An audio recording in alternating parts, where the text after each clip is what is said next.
नमस्कार। विशेष रूप से तुला राशि पर चर्चा इसलिए करना आवश्यक है क्योंकि तुला राशि इस समय कुछ कष्टों से, कुछ परेशानियों से, कुछ अशांति का कारक भी ग्रह आपके लिए आ रहा है और आने वाले कुछ समय में आपको सावधानी क्या क्या रखनी है उसके बारे में हम बताएंगे। लेकिन आपको हम स्पष्ट कर दें, ये वीडियो चंद्र राशि और लग्न राशि दोनों से एप्लीकेबल होगा, दोनों के लिए इफेक्टिव होगा, दोनों के लिए ट्रांजिट मोशन में जो ग्रह चल रहे हैं आपको इफेक्ट करेंगे। और ये बात आपको 6 जून को पता चल जाएगी जब 5 ग्रह आपके अष्टम भाव में होंगे। किसका पॉजिटिव इफेक्ट होगा, किसका नेगेटिव होगा, आप आराम से ध्यान से अगले 4-5 मिनट में इस बात को सुन सकते हैं। 24 मई से 14 जून के बीच का ये प्रेडिक्शन तुला राशि के लिए इतना महत्वपूर्ण है क्योंकि आपके लिए नए नए समीकरण बनने जा रहे हैं। मुख्य बात क्या है, क्रम देखिए। आपके अष्टम भाव में शुक्र जो बैठा है वो आपकी आयु की वृद्धि करता है, अनिष्ट और अरिष्ट और कष्ट और परेशानियों से और अचानक आने वाली विपत्तियों से रक्षा करता है। एक बात तो साफ होगी कि आपकी राशि का स्वामी अष्टम में कोई हानि नहीं करेगा। यो यो भावा स्वामी दृष्टो युतो वा तस्य वृद्धि स्यात्। अष्टम भाव में अगर शुक्र अपनी राशि में बैठा है तो आयुष वृद्धि, कष्टों से रक्षा, कष्टों से निवृत्ति करेगा। लेकिन सिर्फ शुक्र एक काम करने की जिम्मेदारी ले रहा है, ये रेस्पॉन्सिबिलिटी आपके राशि के स्वामी की है।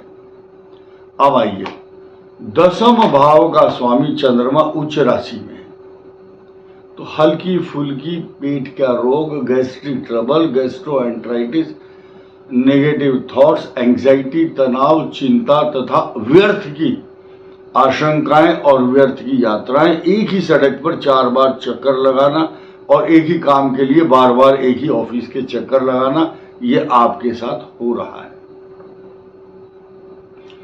आपको अपनी यश, कीर्ति, मान सम्मान, प्रतिष्ठा, इंक्रीमेंट, नौकरी तथा अपने व्यवसाय को लेकर के चिंताएं जो बनी हुई हैं उसमें कमी आएगी। और साथ ही साथ अष्टम भाव में बनता हुआ गजकेसरी योग आपके इनकम हाउस पर, आपका जहां बैंक बैलेंस है उस पर दृष्टि डालता है, तो बैंक बैलेंस बिल्कुल कम नहीं होगा।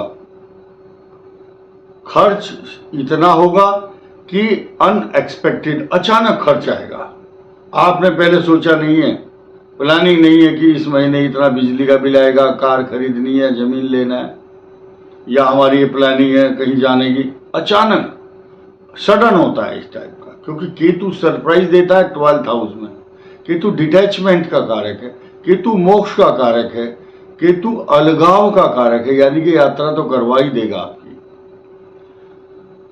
कुछ मांगलिक कार्यों में, यज्ञ में, धर्म कर्म में, धार्मिक यात्राओं में, मांगलिक कार्यों में खर्च कराएगा। अब शनि की बात करें, शनि वक्री होगा 29 जून को। हालांकि 24 मई से 14 जून के बीच का सब्जेक्ट ये नहीं है, लेकिन मैंने सोचा आपको बताना बहुत आवश्यक है, हर्ज कुछ नहीं है सुनने में। उसका वीडियो अलग से बनाएंगे, फिर भी एक आपके ऊपर ऐसा प्रभाव डालेगा जिसे ढैया। लेकिन जमीन, मकान, सवारी, प्रॉपर्टी, पैसा, गांव के लोग गाय, भैंस तथा सब कुछ खरीदेंगे। आप एक चीज देख रहे होंगे, गांव के लोग की जो मर्सिडीज है या स्कॉर्पियो है वो क्या है, भैंस और गाय, वो दूध भी देती है। अब देखिए, गांव में कुत्ते गलियों में घूमते रहते हैं, उनको कोई नहीं पूछता, कोई नहीं पूछता उनको। और शहर में गाय घूमती रहती हैं, आवारा कुत्तों को लोग घुमाते हैं। कुत्ते की वैल्यू शहर में ज्यादा है, 1.5-2 लाख के कुत्ते खरीद रहे हैं लोग। गांव में 1.5-2 लाख की भैंस खरीद रहे हैं।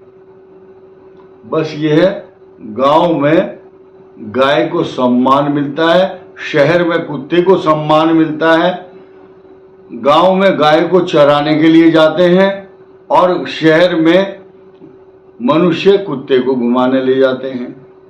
There are lot of difference between the culture of village and city.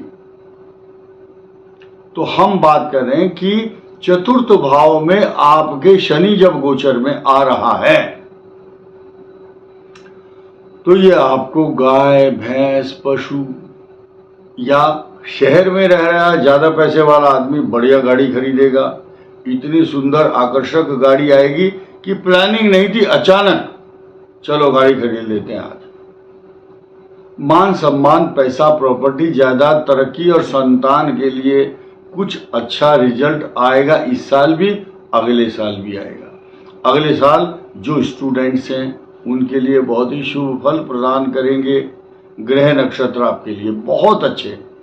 कुछ लोगों ने प्रश्न किए थे आप स्टूडेंट के लिए भी बताएं और सीनियर सिटीजन के लिए भी बताएं, लेकिन हमारे लिए महिलाएं हों पुरुष हों बच्चे हों, चाहे लड़का हो या लड़की, वृद्ध जन हो माताएं हों बहनें हों, सब के लिए एक एक बात, ये जो बात बता रही है एप्लीकेबल है। लेकिन जो those people who are above 60 year, 60 से 65 से ऊपर हैं, उनको प्रोस्टेट से संबंधित समस्या, लाइफ पार्टनर को लेकर चिंता, मुख्य बात क्या होगी कि शनि तो हट जाएगा, अपना प्रभाव देना बंद करेंगे 140 दिन तक लगातार।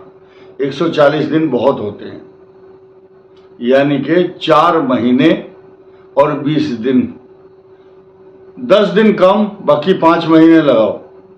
5 महीने तक शुभ फल प्रदान करने वाला शनि वक्री जब होगा तो जिन जिन की कुंडलियों में वक्री होगा शनि और जिन जिन स्थानों पर होगा उससे संबंधित समस्याएं उत्पन्न होंगी।